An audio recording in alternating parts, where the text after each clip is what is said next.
It's the beginning of the week. Hello and welcome to News Across Nigeria. I'm Olumide Macaulay. On the program today, Federal High Court Ikoyi grants former aviation minister and others bail in alleged 4.9 billion naira stealing and laundering case.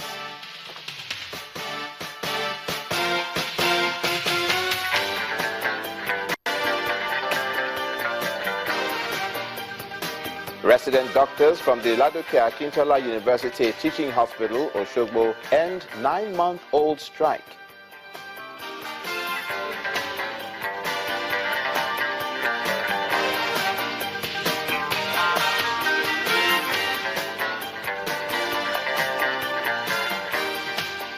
And Pharmaceutical Council of Nigeria shuts 234 drug retail stores in Oyo State.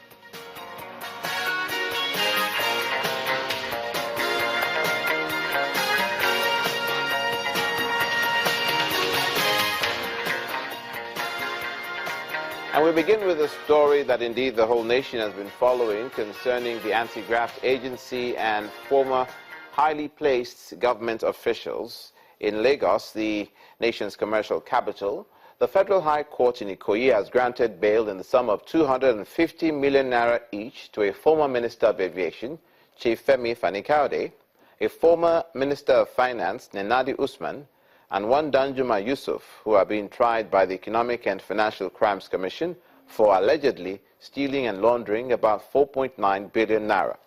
Delivering his ruling on their bail application today, the trial judge, Justice Sule Hassan, held that there was no evidence that the defendants will interfere with the trial if granted bail. The judge also held that denying them, especially as the court's vacation was near and will span throughout the expiration of August, will not serve the interests of justice. Justice Hassan then granted the defendants bail with 2 sureties each in like sum, who must own landed property within the court's jurisdiction and must present to the court evidence of tax clearance. The defendants were also ordered to deposit their passports in the custody of the court pending the determination of the case. The offense, which was allegedly committed between January 2015 and March 2015, carries a minimum sentence of not less than 7 years, but not more than 14 years in jail. Now, faced with recent security concerns, the Nigerian Prison Service has vowed to strengthen its programs and security measures in order to fulfill its reformatory role to inmates. Reacting to the issues of recent security breaches in some prisons in some parts of the country, the controller of prisons in Lagos, Mr. Tinu Yelumide, during a familiarization tour to the female prisons in Kirikiri, said that none of those found culpable will be spared. Escapes definitely is not new in the prisons.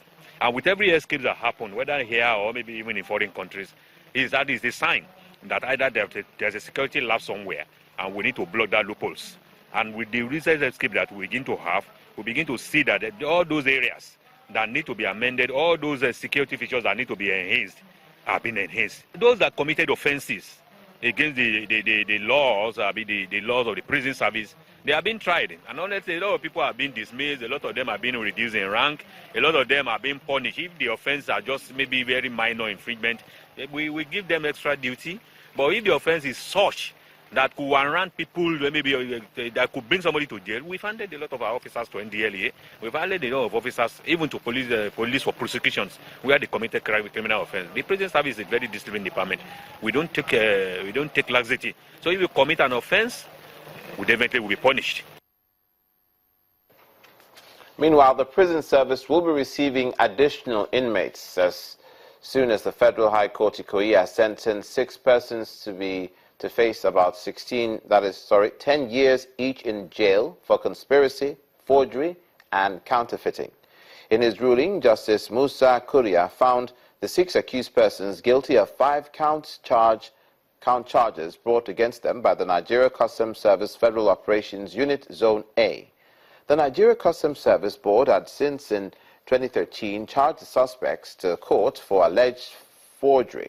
Nigeria Customs Service allocation papers for a 20-foot container being in possession of counterfeit official seal of the Controller General of Customs, counterfeiting the seal of the officer in charge of valuation, Nigeria Customs Service, Idiroko, Ogun State Command, and the official seal of valuation seat, Apapa Port, in Apapa Command. And staying in a related story, the maritime sector, the Director General of NIMASA, Peter Kuku, has been making clarifications on the proposed national shipping line. Now, Mr. Dakuku says the national carrier will be managed on a public-private partnership basis with funding coming mainly from the private sector. He goes ahead to state that Nigeria also has signed several protocols that will help to detect security breaches in our waterways. Line we used to have, and the one proposed. The one distinguishing feature is that the old national shipping line was owned by government, driven by government, and managed as a government entity. That's one. Whereas the proposed one is to be owned by Nigerian ship owners or individuals, managed by individuals. That's one distinguishing feature of between the old shipping line and the new shipping line. Now, the second one is that the old shipping line was not a product of rigorous thinking the way we currently have. Now, what has been done is that there's been feasibility going on. There's been a lot of planning pursuant to the establishment of the national shipping line. The third core distinguishing feature is that there's going to be a core investor who has the capacity and capability, who's got a track record of excelling in running ships.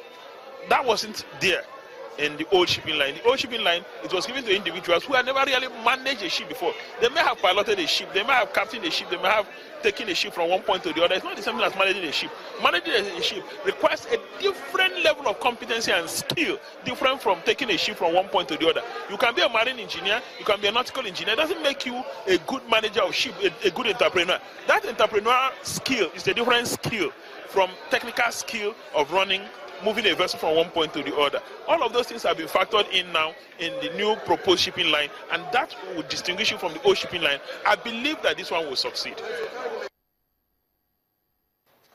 You're watching news across Nigeria. Coming up, the federal government has been warned against a looming crisis in the downstream sector of the oil and gas industry. Please stay with us.